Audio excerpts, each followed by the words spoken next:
the Keto Glo Up.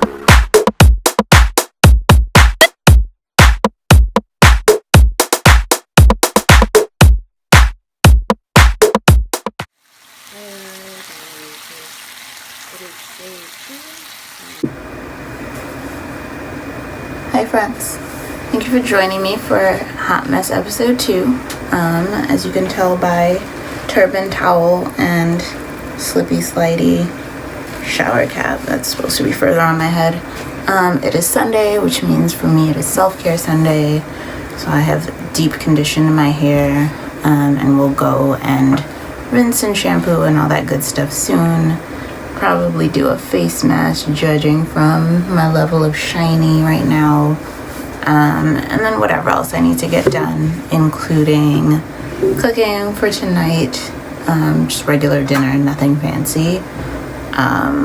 I've already done my meal prep for the week and purchased groceries, all that good stuff. Sundays usually when I do all of my adult care related things, and so that includes filming this video for you all. So in my first video, I kind of gave a super brief description of why I decided to do the keto diet, but I just wanted to talk more about what exactly it is. My laptop is making all the noise. So the keto diet is essentially a metabolic shift of your body going from your body using carbs for energy to your body using fats. So the issue with regular metabolic functions of your body using carbs is that it will use whatever it needs, your insulin will kick in, and then everything else that is not necessary at the moment will be stored as fat, and then it's really hard to get your body to then tap into your existing fat stores because you're then constantly eating carbs and supplying it with those sugars, and so your body will consistently use up what you're eating, store the rest as fat, use up what you're eating, store the rest as fat, and that's how you get this pudge. And so with ketosis, your body is no longer running on the carbs, so you're no longer getting that boost of insulin, and so your body will then tap into your existing fat stores and also use the fats that you're eating. So the keto diet is high in fats. I forget what the percentage is, something crazy, like 85%, and then also protein from meats and cheeses and other dairy products, and then a wee tiny bit of carbs, because it's kind of hard to completely avoid them. And so you're not eating any grains, no rice, no bread, no quinoa, no oatmeal, all the things that you've basically been told are good for your diet, you have to throw out, literally. I actually yesterday went through my cabinets and just took out anything that I know from my research that I can't eat, including bread flour and regular flour, brown sugar, oatmeal, beans, rice, the list goes on, and text my sister and my mom y'all want this stuff because I cannot have it. I do not want it in the house. I don't need these problems, whatever. Got rid of anything that I could not eat on this diet, at least for the next month. We'll see if I do longer, I'm not sure yet. So that is basically how the current diet works. There's some health benefits, mental clarity. Apparently your hormones are supposed to function better than they have, and so it's basically good for folks who have diabetes, have whatever disorder continuously has your hormones out of regulation. You could do your research if you're interested in finding out what other health benefits there are. For me, I'm specifically just trying to lose weight, and decrease my fatigue levels. For some reason, I'm just not, as somebody who's in their 20s, functioning the way they're supposed to, at least in my opinion. And folks are always go see a doctor about it. I know it's specifically related to putting on weight, and my body just not processing food to its optimum potential. That sounded fancy. Look at me go. Anyway, so along with starting the keto diet comes the keto flu. It's not an actual flu. There's no shot, booster, immune, anything for it. The reason it's called keto flu is because you feel like hot, nasty trash. But that's on a varying level.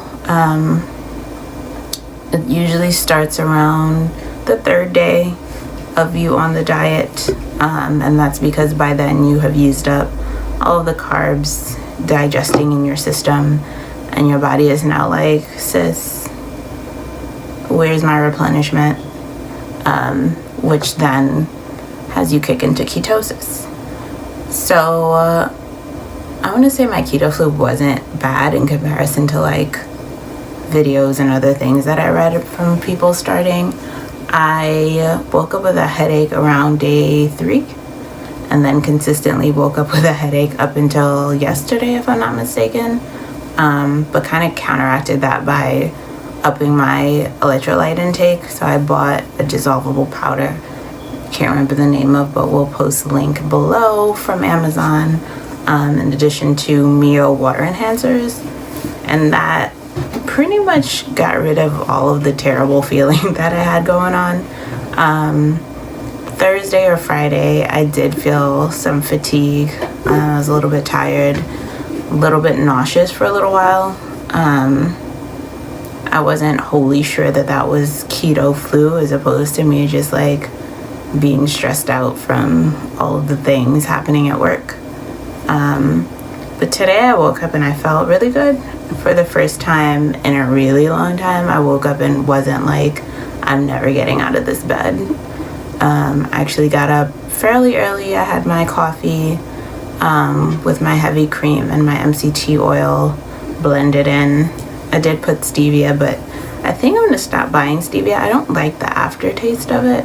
And there's some other options. I did buy Swerve sugar. We'll again post link below. That's supposed to not have that same weird aftertaste as stevia does.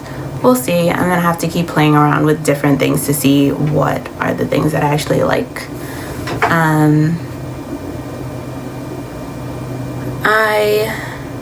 I think I'm gonna stick with this for a while. It's been pretty easy in comparison to like diets where you usually are told you can't eat things. Because I'm running on fats and protein, the food that I'm eating isn't terrible, so I'm still pretty much making my chicken and tuna. I'm not really making tuna. Turkey and whatever else kind of the same way. I do have to be careful what sauces I put in things. Just checking the labels to make sure that there's no added sugars. And there's a whole list of things of names of different types of sugar. Basically all of them are regular sugar, and so you should avoid them like the plague while you're on the keto diet. The biggest shift has been the types of vegetables I'm cooking. A lot more spinach, a lot more broccoli. Will be making more cauliflower. Haven't done so far, but will likely be making some more rice cauliflower than I have been in the past. Baking with cauliflower, which is a thing. There's like cauliflower breads and crusts and whatever else. I'm still like saving different recipes and trying to figure out like what I really like versus what's okay. But some things I've noticed, and not like during, like in the moment, but later on in the week that I noticed, I did have some body aches. That was obviously part of the keto flu. Like I had body aches in weird places, not in like my lower back or my ankles or other places that my body usually hurts. It was like my inner thigh on one side hurt, and that is a result of your body pulling fats and nutrients from muscles. apparently. That's a thing that your body does. It's great. I'm not explaining it as well as I could be, but you could look that up. There's more info on the interwebs. That's what it's for. But my lower back stopped hurting. I've been going to a chiropractor for several months now. I forget when I started, but it was like earlier in the summer, because my lower back and my neck, the back of my neck were hurting to a point where I was like, I wasn't getting sleep because I had to keep shifting in the middle of the night to try to find a comfortable spot. And then that comfortable spot didn't last long and I'd have to shift again. And it became very annoying for my poor boyfriend, who was just like, girl, get your life together.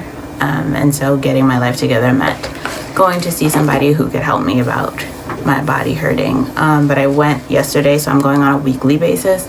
I went yesterday and she's like, how are you feeling? And I was like, surprisingly, my lower back hasn't hurt the entire week. And that's something that hasn't happened since I was like, I don't know, 15, like really young. My back started hurting like a little old lady pretty early on in my life.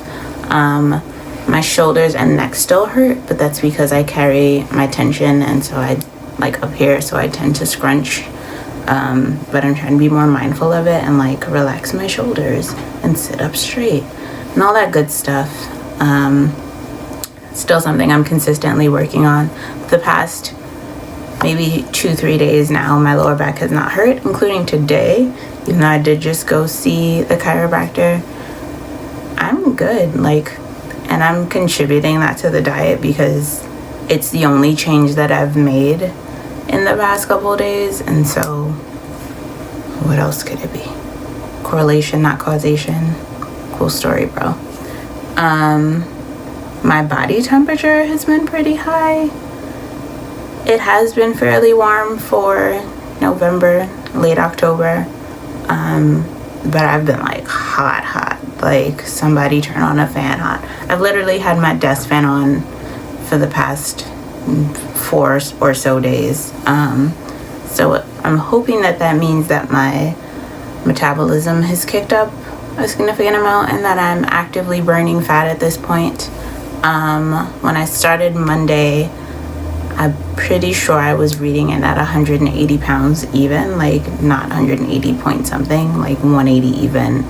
My current weight today, I believe, is 174.6. I have to like double check my information. And my goal weight, which I haven't fully decided, but I'd like to be somewhere between 150 and 155. Usually when I hit a goal weight, I do a pretty good job of managing it until I stop paying attention and F it up and then end up at a weight that I don't want to be at, like 180 pounds. Another thing that I noticed is that I need to eat more than I expected to. I'm used to being on diets where you like have your breakfast and then have super light snacks in between, like, I don't know, a banana or some grapes or celery, whatever it is. And then you have a lightish lunch, some more light snacks in between. And then you have your dinner. And that's pretty much it for the day. Maybe another light snack, not so late in the evening, depending. But with the keto diet, I'm having a pretty light breakfast, usually like eggs, whether they're boiled or scrambled or whatever. Might put some cheese on it, probably have some bacon, and then I have my keto coffee. I'm pretty sure what I'm having is not bulletproof coffee. I think bulletproof coffee, you like have to have butter and coconut oil and MCT oil. There's a lot that goes into it. I'm not trying to put butter in my coffee in the morning. That feels really aggressive for me. Maybe I'll try it. I don't know yet. But so far I've been doing my keto coffee with 2 boiled eggs, sometimes bacon if I feel like bacon. And then I might not eat a while and then I'll have my lunch. And by the time I check my app to track everything again, I'm like way below and I only have maybe some snacks and then dinner left. And I get home fairly late. I'm getting home like 6:45, depending on what's happening at work. And so I'm not really up to be eating and like continuing to get those macros like I should be. So I realized that I need to be eating more fatty snacks like midday, or at least while I'm at work. And so I'm working on like packing olives and cheeses and other healthy fats that will get me to hit my needed macros for the day. There's a lot, but this is why it's very important to do your research beforehand, and also super important to plan your meals out, including snacks, including lunch, including breakfast. I've been using, I think I have a copy of it somewhere. I have last week's. I've been using this sheet to plan out meals. I just printed off the internet, and so it has Monday through Saturday, or Sunday through Saturday, whatever, and then you fill in your grocery list here if you want to. If you keep it in your phone, that's fine. The reason I decided to use a paper was because I can just stick it up on the refrigerator and know that this is what I'm making today. Like, do a quick check of the fridge and the pantry to see, so West Indian. Do a quick check of the pantry to see what I do and do not have and need to go buy. I order most of my groceries online. I use Prime Now. I've used Instacart. I used to use Amazon Fresh. They did me dirty a few weeks ago where my groceries did not come at all. And it was actually while I was doing my research for keto, and so I had like started to do the purchasing of my approved foods, and then I had nothing for the week. So I had to like go out to the store and buy things. Ended up placing an order through Amazon Now. So I did end up getting some groceries, but it was like a day late, and it felt really stressful for me to have like planned these things out and then have ordered food and like not gotten it. Anyway, so I'm done with Amazon Fresh. Sorry, y'all. Prime Now, I can order from Whole Foods, which usually has most of the things that I need. At least like the snack foods and stuff. So olives, there's a chocolate brand called Lily's that's sweetened with stevia, no other sugars added, and is keto friendly. That is sold for cheaper than it is on Amazon through Whole Foods. And I recently ordered through Instacart from Costco because it makes more sense to buy meat in bulk than to continuously buy like, pen is gone. Than to continuously buy like single packs of chicken breast or turkey meat once a week, which adds up. And so my first two like grocery purchases have been kind of expensive, but I'm gonna figure out what makes the most sense and order as needed. So the other thing that's been really helpful are all of the websites dedicated to the keto diet. Keto Connect has been really good. I just came across a page today named Ketogasm. I think that's the name of it. It was something filthy sounding, and I thought it was hilarious, and so I bookmarked it, and we'll go back later and just check out, because I think there's like general resources and more information about the keto diet in addition to recipes. Pinterest has been super helpful, especially as I do my meal planning. YouTube has magical pages and pages of recipes and information from folks who are currently on the keto diet, similar to this video and this channel. That's pretty much it, y'all. If I think of anything else, it'll be in my next video. Thank you for joining me. Thank you for journeying with me. Wish me luck. I'm gonna go wash my hair now because it's covered in oils. Keto Glo Up.